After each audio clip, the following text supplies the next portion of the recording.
boom, popped the CD, and I was like, oh shit. I was like, who's that? He's like, oh, that's me. That's us.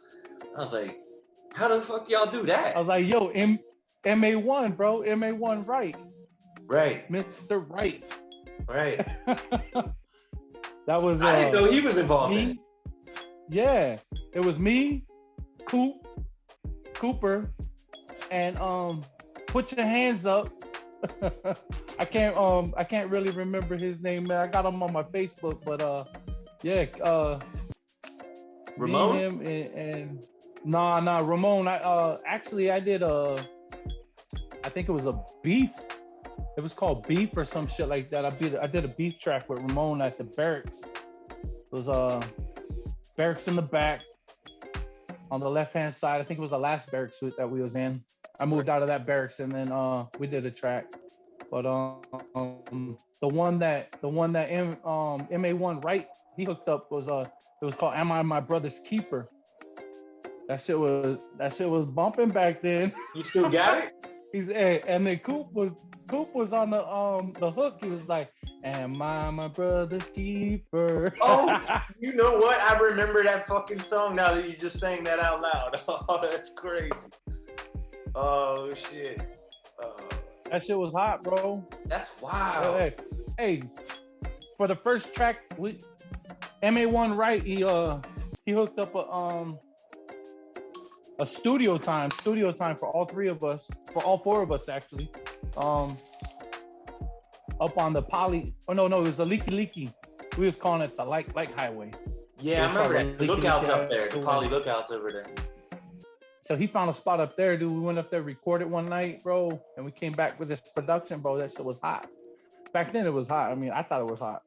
I bet you it was hot. Like no matter what, like it's. That's easy. why I came into the chip store. I was like, "Yo, check this shit out." Because the only thing I got was, the only thing I got was my little fucking CD deck, with the earphones and shit. Man, I'm tired of hearing this shit.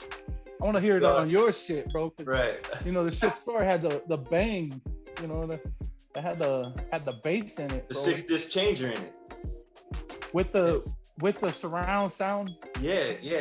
Bro. Yeah. So that was hilarious. I honestly am so dumbfounded by the fact that you said MA1 Right was in it, because for whatever reason, when that went down and I heard all that, I didn't put two and two together. Even Cooper, for that matter, because I remember a couple of times I had altercations with Cooper. Had I known he was doing music and I realized he wasn't what everybody else saying he was, right? So the last cat was Lowry. Yeah. Seaman Lowry. Yeah. Mike, we call him Mike Lowry, remember? Yeah, that dude was a beast. I saw him knock out like at least 4 dudes in the barracks at one time. That was my man, dog. Me and you know what? He was with us. He was with us the night that I met my wife. Oh, was he? Mm-hmm. So he was rolling.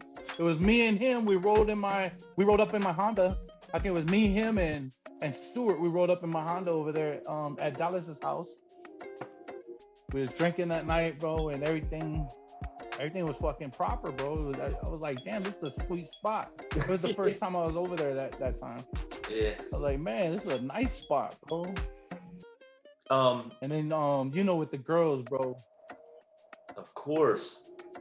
It's like, yo, hey, everybody's over here right now and it's chilling. Yeah, but the Lowry, I haven't seen him on Facebook. I got him on Facebook. He's got I think his daughter or his wife, they do some crocheting. You know, the crochet with the needles and shit that. They do crocheting and shit like that. They got their own company, or they got their own little thing going with crocheting. They sell them. But I'll put it in the video. Plug that shit. I'll send you an invite. Yeah, do that. So once you introduced me to the music, I didn't really hear you do much music after that. Why is that? I was already gone, dog. You were you were gone by the time that me, Ramon, and everybody start doing everything, right? So we did that track with MA1 right before deployment. Right. Went up to the leaky. While I was on deployment, I wrote me and Santiago. Yeah. OS3. Yeah. Not OS3. SM3. Right. SM3 Santiago, bro. We was writing lyrics and shit like that because we used to always just spit back and forth to each other, sending emails throughout the shit, right? And even Phillips. Shit. Yeah. Lavelle Phillips. Up in the PN office? Remember he was Lavelle Phillips. No. I think he did. Yeah. He became a he was a SK. PN, right? No, he wasn't a PN. Oh yeah, SK. You're right. He became an SK later, but he was in the boats with Garcia and all that. If you remember, he was in some subliminal type shit, bro. Like that dude was talking about Illuminati when nobody else was talking about Illuminati and shit like that. So yeah, he did that capoeira shit. And he did that capoeira shit. I heard he was still out here. Probably about 5 years back, he was still out here. Stuart seen him up in Chinatown. Oh wow, really? But yeah, so he was in some subliminal type shit, and like, you know, I always picked his brain. Me and Phillips always hung out. I always picked his brain and shit like that. So like, he was like, bro, he was out there. He was like that. He was like that woke. Kanye West on the ship. Right. He was woke before everybody was woke. Bro, I'm telling you, bro. This shit was deep. So yeah, you're right. Believe it or not, your man Cooper too, he was on some shit like that. Really? Coming to the ship on some Bruce Leroy type shit. His soul was glowing. Hey, I could see him doing that. Hey, I bet you he would tear up in it because he was a big, like a tall dude and lanky and like, you know what I'm saying? Like, I could see that. That makes sense to me. But I was actually taller than him. Dude, how was it sleeping in the rack for you? I can hit my toes and my head at the same time. But I fit just perfect. It was probably like a 6'6", 6'7" bunk. I really never had a hard time because I slept on my back. So it wasn't that. And that shit rocks you to sleep. And being an SH, you know, we had two. Yeah, we had the double. I always had two. What mattresses. I had two mattresses. The thick ones too, that went up in the staterooms and shit. The double thick ones. You know that. Yeah. You know that. Yeah, that's what Dallas and I were talking about, the juice. If you're gonna transition from one department to the next, now ideally, doing it on the boat is a good call to do SH, but ideally for like your future, it's like, yeah, if you can get into IT or OS, yeah, you do that. Yo, yeah, that's true. Too bad my ASVAB wasn't that good. Same here, bro. Same here. Hey, so, let me grab a beer real quick. Hold on 1 second. Yeah, man, I got my cooler right here. Hey, that's what, and I noticed you're on those Heinekens. I was gonna ask you. I was gonna make a joke, and I'm like, now that you are technically a local, right? Yo, half my life, bro. Exactly, and not only that, you're rooted there. You got kids, you got offspring, and all that shit. So They called it. They call it. My boys call it grandfathered in. There you go. That makes sense though. Yeah. And Dallas and I touched on that shit. Like I was like, we were talking about his beach fight, right? Where some locals ran up on I heard us. about that. I wish I would have been there. It was entertaining to say the least, but like I said, I would have loved to see it. Every time I was in Hawaii, every time I went out and visited like friends of friends and things like that, the hospitality was like sky high. You know what I mean? And I love, like I was telling my girl, I was like, yo, I love the vibe of Hawaii. You know what I mean? Like just like, I know it's like everything else, right? You got to work, you got to grind, you got to sustain. But the vibe is just different than anything else. Yo, and as you're on that moment, bro, I'll let you know, bro. Like what I was saying about that culture shock, bro. It took me a hot minute to get used to this environment. Like being over here is a huge culture shock. If you're used to the streets, it's different here. it's still different here. 22 years later, it's still different here. Um, like you said, the environment, bro, it's just hard to get used to because it's just so chill, laid back. Like, bro, especially if they got the Hawaiian music playing, some Bubba B or some Brother Is. Yeah. Those shit is popping. Those cookouts. Let me know let me know next time you come over here, man. Oh, for sure. Welcome to stop by anytime, bro. Oh, yeah. For sure, definitely. I'm gonna do that. I mean, any of you boys out there watching this shit, man, holla at your boy. Hey, man, that's what I said. They were trying to plan. They were trying to plan the reunion out there to get everybody out there. That shit would be popping, like a 25-year reunion or 20-year reunion. We did a reunion in Vegas. I went to that. Damn, I missed me and Dallas didn't get to get into that and talk about that, but I was there. Right there. Yeah, there you go. My boys moved to Vegas, dog. I know, I saw that. I was hey, wait. Hold up though. Why we showing pictures? Oh, check out this shit right here, though. Oh yeah. Dude, look how fucking young. What am I doing? Why do I have that stash like that?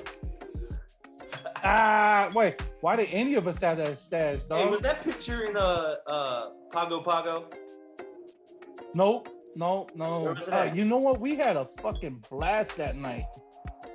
Oh my goodness. Were you at the same bar as I was? In Pago Pago? Yeah. Yeah, there was only one bar, right? We were allowed to bartend. Is that the same one? Yeah. You let us bartend. Yeah. Bro, they was like, yeah, come back here, do this, Jake. Yeah, do whatever you want, bro.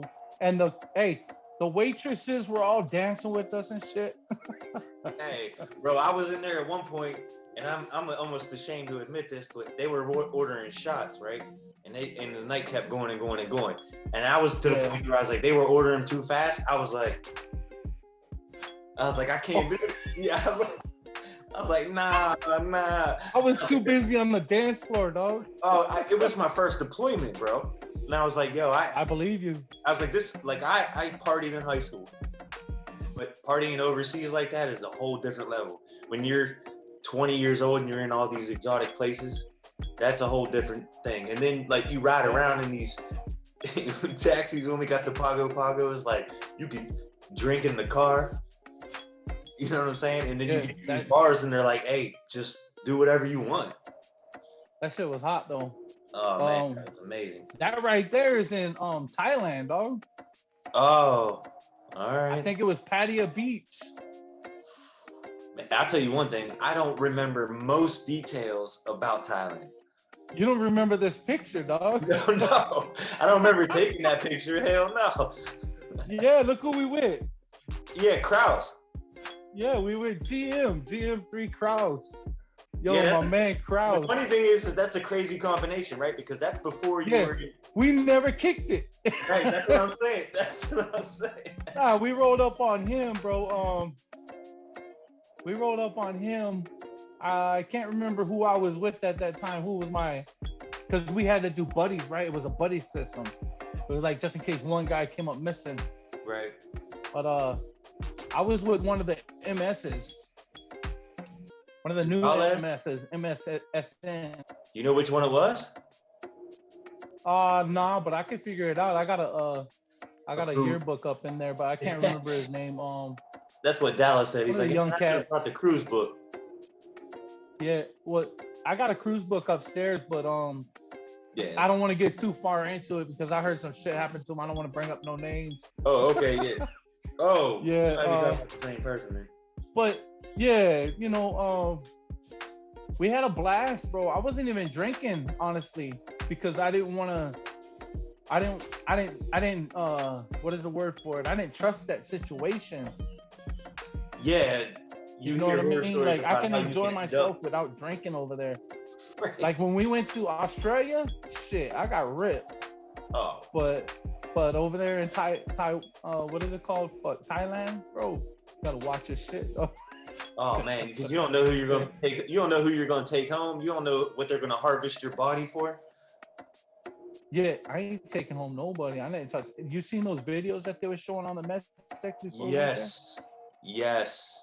Bro, What they call those, like I didn't touch debrief, it. the import debriefs or something like that, or I forget what they. So, Yes. I'm sure Yes. Brian and whoever else is going to give me shit because my Navy terminology is so fucking rusty. Damn, Thailand, right? But before Thailand, we was on some Hawaii type shit, right? Oh yeah. The vibe of it. When you come here, don't expect it to be just so nice, right?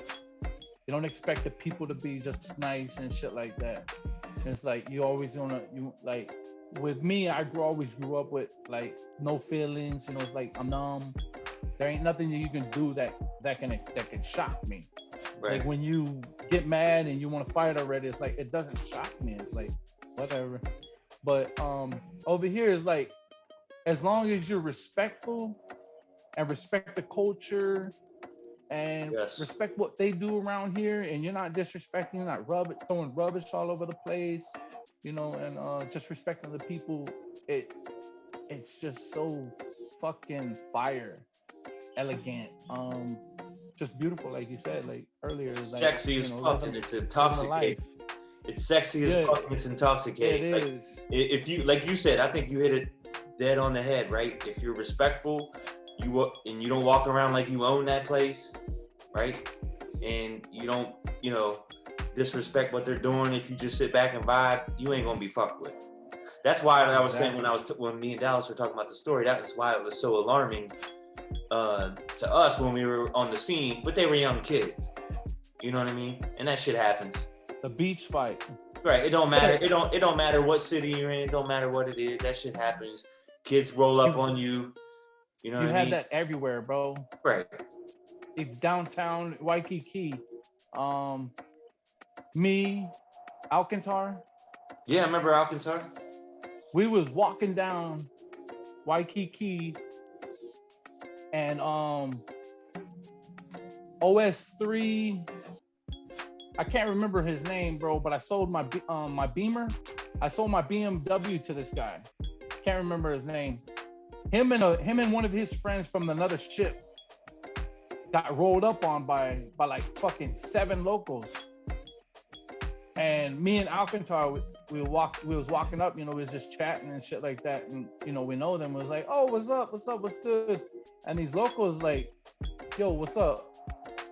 I was like, hey, yo, what's up, kid? And it was like, oh, he called you kid. It's like back in the day, it's like, yo, what's up, kid? It's like, why is he calling you kid? Over here is like all these little punks, bro. They got punks. And they're all like that. But they got to grow up just like we did. So, exactly. I'm pretty sure I was a punk back in the day. It don't matter where you're from. That's why I told Dallas, I was like, yeah, they probably weren't punks after that. Nah. Especially the guy got cold cocked. Yeah, dude, it was terrible. Yeah, motherfucker out. I mean, I was enjoying it, but it was terrible. Like after the first one happened, because you don't know what they got, you don't know what's around you. You know what I mean? And there was a good bit of them around us, but I mean, they probably had some shanks. Oh yeah, but no, man, you're right though. Like Hawaii just has a different vibe to it. It's just like I said, I went there for the first time in I can't how many years. Over 10. I left in 2004 and I went back in 2018. So whatever, or 19. Damn. 19. Okay, so back to that story. So when I got out, we was on the music trip, right? We was talking about music. Yeah. So I got out. So we did the deployment, right? And then after the deployment, right when I got back to shore,